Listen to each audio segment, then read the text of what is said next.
آپ چائنا میں بھی ایمبیسڈر رہے ہیں، امریکہ میں بھی ایمبیسڈر رہے ہیں، سو اس کانٹیکس میں ذرا سمجھنا چاہتا ہوں کہ یہ جو there is a rivalry between America and China, how we are going to balance this situation. اگر ہم اس کو اپنا اس میٹنگ کے کانٹیکس میں سمجھنے کی کوشش کریں، سو ویئر ڈو وی اسٹینڈ، اور ہم اس کو بیلنس کیسے کر سکتے ہیں اس سارے پروسیس کو، کیونکہ ہم پاس میں بھی 60s 70s میں بھی یہ اپنا کچھ رول پلے کر چکے ہیں 60s میں. تو آپ کے نزدیک یہ اپرچونٹی کتنی امپورٹنٹ ہو سکتی ہے جو چائنا اور امریکہ کے ڈفرینسز ہیں، اس کو اگر کسی حد تک پاکستان اس میں کوئی رول پلے کر سکے؟ مارکہ حق کے بعد پہلے ہمارے نائب وزیر اعظم، پھر اس کے بعد جو عاصم منیر صاحب جو فیلڈ مارشل ہیں وہ، اور پھر ایس سی او سمٹ کے دوران جنرل عاصم منیر اور وزیر اعظم نے چین کا دورہ کیا. آپ نے دیکھا ہوگا کہ چین سے کسی قسم کا کوئی منفی رد عمل نہیں آیا، نہ شک شبے کا اظہار کیا گیا، بلکہ جو سپیک چین پاکستان اقتصادی راہداری کا باضابطہ طور پر دوسرے دور کا آغاز ہوا، جسے کہتے ہیں کہ سپیک 2.0.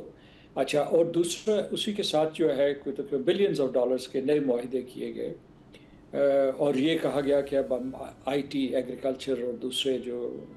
وہ نیو ٹیکنالوجیز ہیں یا اس کے علاوہ ان شعبوں میں بھی ایک دوسرے کے ساتھ تعاون کریں گے. یہ ایک قسم کی اضافی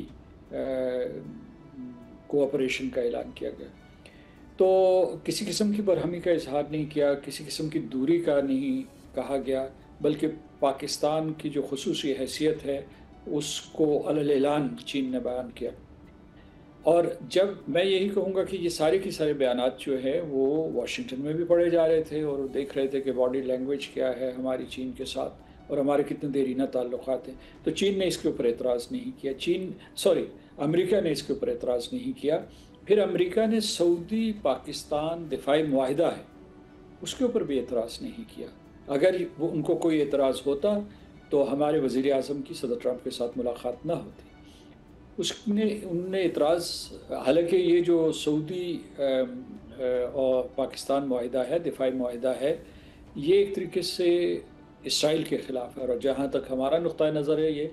امریکہ کے اپنے حلیف، یعنی اب تک جو حلیف ہندوستان کے خلاف بھی جو ایک قسم کا معاہدہ ہے کہ وہ اس قسم کی کوئی جارحانہ جرات نہ کریں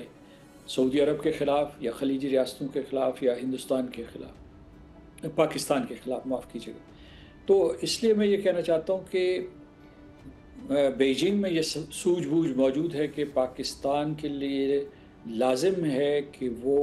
امریکہ کے ساتھ تعلقات بڑھائے، اور امریکہ کو یہ احساس ہے کہ پاکستان کے چین کے ساتھ اتنے گہرے دفاعی، معاشی اور تجارتی تعلقات ہیں کہ ان کو کسی طریقے سے کم نہیں کیا جا سکتا.